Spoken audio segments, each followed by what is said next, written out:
प्रणाम आचार्य जी। मेरा नाम सावन है। अभी लोकसभा में एक बिल पास हुआ है। अ- ट्रांस ट्रा, राजनीति पे करनी है बात। ट्रांसजेंडर्स को लेकर। हाँ। ट्रांसजेंडर्स को अपनी आइडेंटिटी के लिए मेडिकल और गवर्नमेंट अप्रूवल की ज़रूरत है। पहले ऐसा नहीं था। तो मैं जब अपने आसपास किन्नर कम्युनिटी को देखता हूँ तो मैं ये पाता हूँ, और जब जैसे देखता आया हूँ, तो बचपन में या कॉलेजेस में, स्कूल्स में कोई एक भी स्टूडेंट नहीं था किन्नर कम्युनिटी का, या कार्य क्षेत्र में भी कोई नहीं है। कहीं पर जाता हूँ, कोई जगह मॉल्स में या दुकानों में कोई किन्नर कम्युनिटी का कोई नहीं मिलता है। सर्विस रिलेटेड फील्ड में भी कोई कम्युनिटी का नहीं मिलता है। तो अगर वो लोग मिलते हैं तो वो ट्रेन में मिलते हैं, या वो पार्टीज में, या वो शादियों में मिलते हैं, या वो बच्चे पैदा होने के चौराहों बाद पे मिलते हैं। जी, घर पे हाँ आशीर्वाद देते हुए मिलते हैं, उससे वो पैसे लेते हैं। तो मेरा सवाल ये है कि ये बिल पास हो जाने से क्या उनको वो अधिकार मिलेगा, या उनको वो समानता मिलेगी हमारे दिल में, हमारे मन में, जो एक इंसान को मिलना चाहिए? ये सवाल तो अच्छा है, रोचक है, लेकिन इसमें एक चीज़ की मुझे जानकारी नहीं है, मुझे आपको बताना पड़ेगा। इनकी संख्या कितनी है भारत में? थोड़ा सा ये रिसर्च करो, बताओ।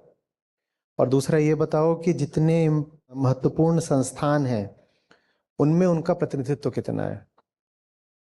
उदाहरण के लिए स्कूलों में कितने परसेंट हैं, कॉरपोरेशंस में कितने परसेंट हैं compare to their population, and the ratio of it to the overall population. ये बताओ कि अंडर रिप्रेजेंटेड कितने हैं, फिर इस पे बात करेंगे, ठीक है?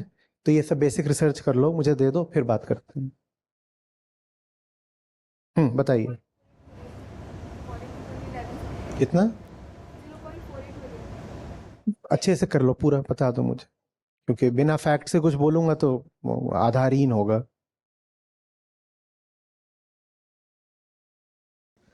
आचार्य जी, भारत में ट्रांसजेंडर शिक्षा व रोजगार का मुख्य डेटा है। 2011 की सेंसस है। 4,88,000 लोग हैं, जबकि वास्तविक संख्या ज़्यादा है। 10 से 15% लोगों के पास ही आइडेंटिटी कार्ड है। इसको अगर कंपेयर करोगे भारत में एक्चुअल कितनी होगी, तो देखो कि बाहर क्या प्रपोर्शन रहता है, क्योंकि वहां छुपाएंगे नहीं, वहां इतना बड़ा टैबू नहीं है, तो प्रकृति में तो सेम प्रपोर्शन होगा ना। तो तुम देख लो कि अमेरिका में कितने परसेंट ट्रांसजेंडर्स हैं, इंडिया की पॉपुलेशन ले लो, उतने ही परसेंट इंडिया में है, तो निकाल लो इंडिया में एक्चुअली कितने होंगे। और अगर घोषित सिर्फ 4 लाख लोगों ने किया है, तो that is a measure of social repression, कि हैं 1 करोड़ पर घोषित सिर्फ 4% कर रहे हैं। इससे ये पता चलता है कि 96% लोगों में हिम्मत भी नहीं है ये घोषित करने की कि वो ट्रांसजेंडर्स हैं। ठीक है, आगे बढ़ो। इसके अलावा उनकी जो शिक्षा में भागीदारी है वो 1,000, लगभग 1,500 छात्र हैं जो उच्च शिक्षा में हैं। ये 4 लाख घोषित में से, हाँ 4 लाख घोषित ट्रांसजेंडर्स में से 1500 हैं। जी जी। अच्छा, बाकियों को शिक्षा नहीं है। स्कूल ड्रॉप आउट में 60% से ज़्यादा 10वीं से पहले ही स्कूल छोड़ देते हैं। ये जो 1500 गए भी, या जो और भी छोटी संख्या थी जो गए भी, उनमें से 60% 10 से पहले ही ड्रॉप आउट कर जाते हैं। अब इसको तुम्हें कंपेयर करना चाहिए the general drop out rate, कि जनरल ड्रॉप आउट रेट कितना है। इनका 60% है, और बाकी जो बच्चे होते हैं उनका कितना होता है, तो उससे पता चलेगा कि सोशल स्टिग्मा कितना बड़ा है। क्योंकि ड्रॉप आउट कोई ऐसे ही नहीं करता, उनका शरीर अलग है, ब्रेन तो अलग नहीं है। स्कूल से क्यों ड्रॉप आउट करेंगे? स्कूल से ड्रॉप आउट इसीलिए कर रहे हैं क्योंकि चिढ़ाया जाता है, क्योंकि टीचर्स भी भेदभाव कर रहे हैं, क्योंकि पूरी व्यवस्था उनके लिए बनी ही नहीं है। और बताओ। रोजगार में भेदभाव, 90 से 96% लोगों को नौकरी नहीं मिलती। 90% लोग मजबूरन अनौपचारिक काम जैसे भीख, बधाई, सेक्स वर्क करते हैं। आर्थिक स्थिति, औसत मासिक माने आय। कुछ नहीं है, समाज में कोई भागीदारी ही नहीं है, कोई भी नहीं देने वाला नौकरी। जिनको मिल भी गई है वो शायद नौकरियां उनके आसपास के दोस्त यार या रिश्तेदार ने दे दी होगी तरस खा करके। नहीं तो ये है कि ठीक है, आगे बढ़ो। अर्ली लाइफ में पेरेंटल अब्यूज, स्कूल हैरेसमेंट का सामना करना पड़ता है। ठीक है, ठीक है, ठीक है। हेल्थ केयर में इमरजेंसी सर्विसेज डिनाइड है। ठीक है। 3 से 3.8%। माने डॉक्टर्स के पास भी जाते हैं इमरजेंसी में तो लगभग आधे डॉक्टर इनकार कर देते हैं। ये मेरे लिए बहुत ज्यादा चौंकाने वाली बात है। आगे बढ़ो। लीगल और पुलिस फील्ड में high level of harassment, illegal ये पता है, ये पता है। हाँ, कितने कितने इसमें कोई मेट्रिक है? इसका मैट्रिक्स नहीं है। मेट्रिक नहीं है। फैमिली और सोसाइटी में 80 to 90% फैमिली रिजेक्शन। हाँ, ये होगा, बिल्कुल होगा। Property rights almost absent. हाँ, सोशल एक्सक्लूजन, कोई प्रॉपर्टी राइट्स नहीं है, सोशल एक्सक्लूजन है।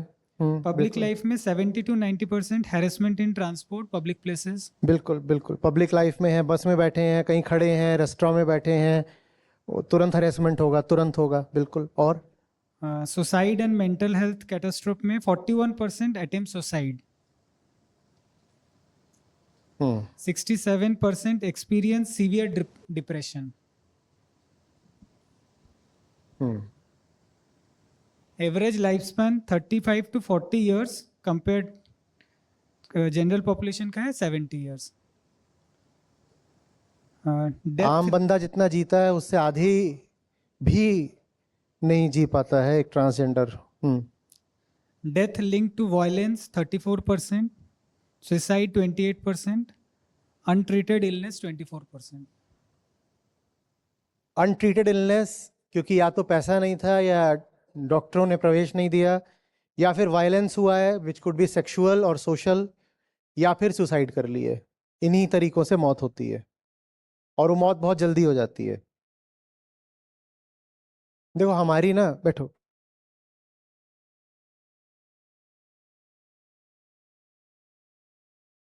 हमारी जो आइडेंटिटी होती है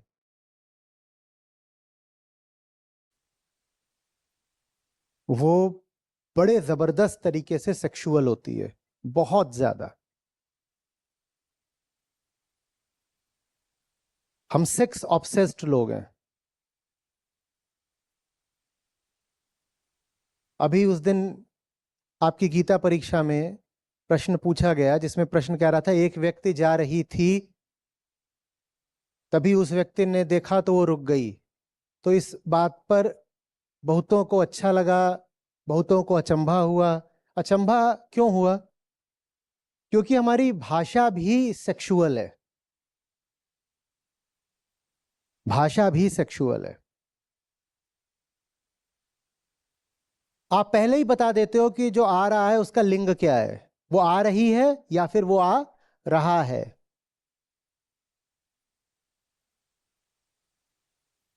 और उस भाषा में महिला को ही व्यक्ति या मनुष्य नहीं माना जाता। एक मनुष्य आ रही थी, कभी सुना है? एक व्यक्ति जा रही थी, वहां महिला ही मनुष्य नहीं है, व्यक्ति नहीं है, तो उसमें फिर ट्रांसजेंडर की क्या औकात?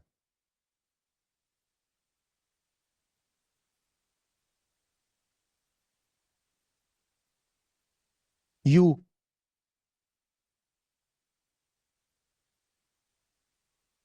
नाम भी महिलाओं के पुरुषों के अलग अलग हो जाते हैं। नाम देख के ही बता दोगे, कोई अपना जेंडर न भी बताना चाहे।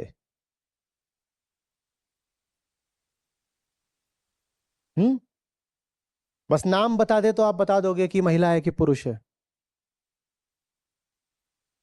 तो आपकी बिल्कुल आरंभिक पहचान ही आपके लिंग से जोड़ दी जाती है,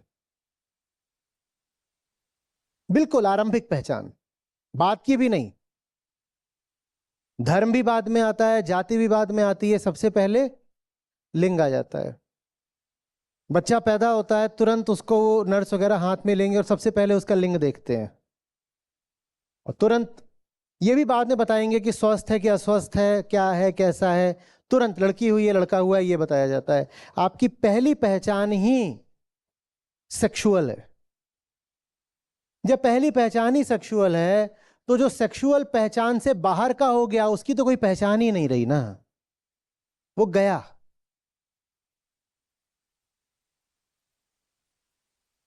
प्रकृति ने कुछ विचित्र नहीं कर दिया है। प्रकृति में तो ट्रांसजेंडर्स हमेशा से पैदा होते रहे हैं, और मैं उनकी नहीं बात कर रहा जिनके साथ समाज कुछ करके उनको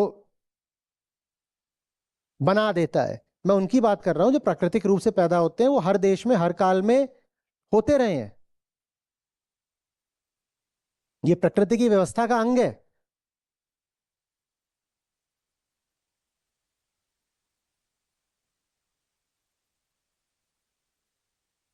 पर हमारे समाज में उनके लिए कोई जगह नहीं, क्योंकि समाज जिस लिंग के द्वारा संचालित है उसकी रुचि या तो अपने लिंग में है या अपने यौन सुख के लिए विपरीत लिंग में है। समाज, दुनिया के सारे ही समाज सदा से पुरुषों द्वारा ही संचालित रहे हैं, तो वो दो ही लिंगों को मान्यता देगा ना, अपने को तो देगा ही देगा और स्त्रीलिंग को देगा, क्योंकि स्त्रीलिंग रहता है तो पुरुष को सुख मिलता है। अब वो ये तीसरा कौन सा आ गया, इसको कहां पे जगह दें, इसे कोई जगह देनी ही नहीं है। कारण सिर्फ एक, सेक्सुअल ऑब्सेशन, नहीं तो बाकी सब कुछ तो उसका आम आदमी की तरह ही है। आप अगर सर्च करेंगे कि दुनिया में ये जितने भी third fourth alternate gender identities होती हैं, इन लोगों ने क्या कुछ अच्छे ऊंचे काम करे हैं, तो आपको एक बाकायदा लंबी सूची मिल जाएगी, बाकायदा। उनका ब्रेन वैसा ही है जैसा आपका है, आंखें वैसे ही है, नाक वैसे ही है, बाकी सब कुछ उनका वैसा ही है जैसे आपका है। शरीर का एक हिस्सा है जो अलग है, पर हमारी पूरी चेतना जाके उसी एक हिस्से में घुसी रहती है। तो हम शरीर के उस एक हिस्से की खातिर उस पूरे इंसान को ही बर्खास्त कर देते हैं। हमें कहते हैं मुझे इंसान ही नहीं चाहिए, भले ही इसका ब्रेन मेरे जैसा, बाकी सब कुछ मेरे जैसा हो, पर जो सेक्सुअली ऑब्सेस्ड जीव होगा वो घुसेगा तो सामने वाले की चड्डी में ही ना। उसे ना मस्तिष्क दिखाई पड़ रहा है, ना आंखें दिखाई पड़ रही हैं, ना वचन दिखाई पड़ रहा है, उसको बस लिंग दिखाई पड़ रहा है।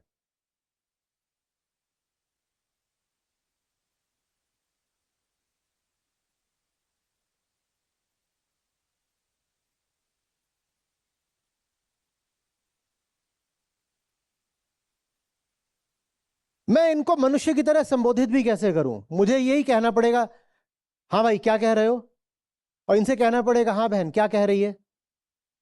वो भाषा में ही बात से पहले क्या आ गया, लिंग आ गया, लोग खत्म। ये यहां अगर मनुष्य की तरह भी बैठे हों, इस वक्त इनके चित्त में अपने जेंडर का कोई ख्याल ना हो, शरीर भी कोई सेक्सुअल गतिविधि ना कर रहा हो, तो भी सिर्फ मेरे संबोधन से इनकी सेक्सुअल आइडेंटिटी एक्टिव हो जाएगी। आप कुछ कह रही थी, ये लीजिए मैंने आपको क्या जता दिया कि आप महिला हैं,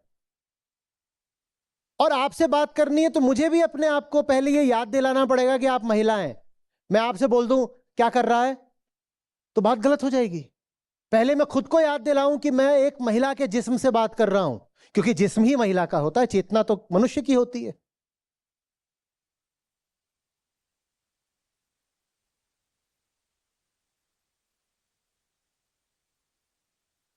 हमने तो यहां तक करा है कि जिनका कोई लिंग होता नहीं उनको भी दे मारा। नदी बह रही है, सागर लहरा रहा है,